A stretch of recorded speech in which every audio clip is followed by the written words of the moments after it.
BRS ను మరింత బలహీనపరచడానికి కాంగ్రెస్ బీజేపీలు చకచకా పావులు కదుపుతున్నాయి. ఇప్పటికే 7 గులాబీ ఎమ్మెల్యేలు కాంగ్రెస్ లో చేరిపోయారు. కాంగ్రెస్ లో చోటు దక్కని వారు బీజేపీ వైపు చూస్తున్నప్పటికీ ఎమ్మెల్యే పదవికి రిజైన్ చేసి రావాలన్న కండిషన్ తో వారు తటపటాయిస్తున్నారు. కారు దిగేస్తూ ఆ పార్టీ ముఖ్య నేతల్లో టెన్షన్ పుట్టిస్తున్న ఎమ్మెల్యేలు ఇప్పుడు షార్ట్ బ్రేక్ తీసుకున్నారు. బుజ్జగింపులకు లొంగకుండా పార్టీ మారడం పక్కా అంటున్నా వారు ఎందుకు టైం తీసుకుంటున్నట్లు?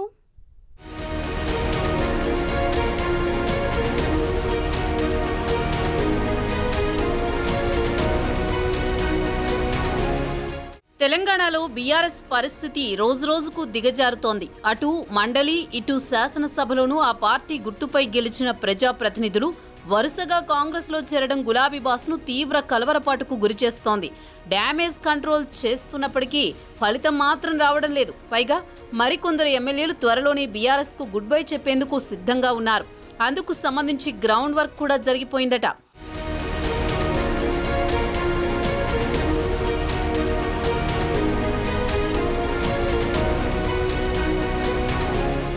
వాస్తవానికి బీఆర్ఎస్కి అంతో ఇంతో గ్రేటర్ హైదరాబాద్లోనే బలం ఉంది.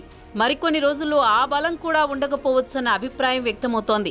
ఎల్బీనగర్ ఎమ్మెల్యే సుధీర్ రెడ్డి, అంబర్పేట ఎమ్మెల్యే కాలేరు వెంకటేష్, ముషీరాబాద్ ఎమ్మెల్యే ముఠా గోపాల్, మహేశ్వరం ఎమ్మెల్యే సబితా ఇంద్రారెడ్డి, కుత్బులాపూర్ ఎమ్మెల్యే వివేకానంద గౌడ్ ఆషాఢ మాసం తర్వాత కాంగ్రెస్ పార్టీలో చేరేందుకు సిద్ధంగా ఉన్నారట. పార్టీ మారుతున్న ఎమ్మెల్యేలను ఎర్రవల్లి ఫామ్ హౌస్ కు పిలిపించుకుని కేసీఆర్ బుజ్జగించినా ఫలితం మాత్రం కనిపించడం లేదు. చేవెళ్ల ఎమ్మెల్యే కాలే యాదయ్యను ఇలానే బుజ్జగించారు కేసీఆర్. ఆయన మరుసటి రోజే ఢిల్లీ వెళ్లి సీఎం రేవంత్ రెడ్డి సమక్షంలో కాంగ్రెస్ కండువా కప్పుకున్నారు. ఇప్పుడు గ్రేటర్ హైదరాబాద్ బీఆర్ఎస్ ఎమ్మెల్యేలు కూడా అదే బాటలో ఉన్నట్టు తెలుస్తోంది.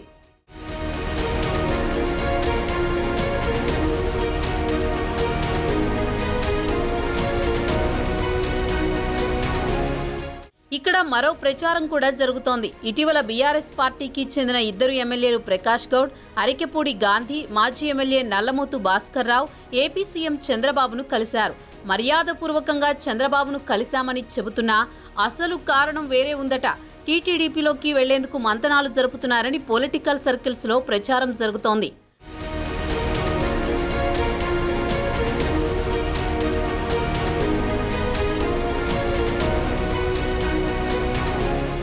గత 10 ఏళ్లు సీఎంగా ఉన్న కేసీఆర్ తన పార్టీ వారినే కాదు పక్క పార్టీల ఎమ్మెల్యేలను కూడా చేర్చుకుని అందరినీ శాసించారు.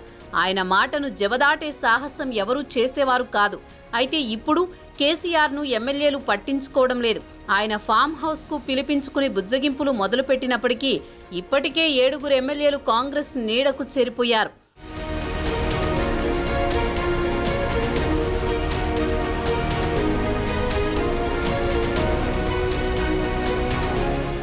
ఇక కంటోన్మెంట్ బైపోల్స్ లో బీఆర్ఎస్ సిట్టింగ్ సీటు దక్కించుకోలేకపోవడం ఆ పార్టీ దుస్థితికి అద్దం పడుతోంది.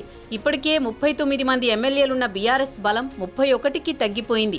ఆ క్రమంలో ఆషాఢ మాసం ముగియగానే వలసల పర్వం మళ్లీ మొదలయ్యే పరిస్థితి కనిపిస్తోంది. మొత్తం మీద గ్రేటర్లోని సగానికి పైగా మంది బీఆర్ఎస్ ఎమ్మెల్యేలు ఆషాఢం ముగియగానే కాంగ్రెస్ పార్టీలో చేరేందుకు ముహూర్తం ఖరారు చేసుకుంటున్నట్టు తెలుస్తోంది.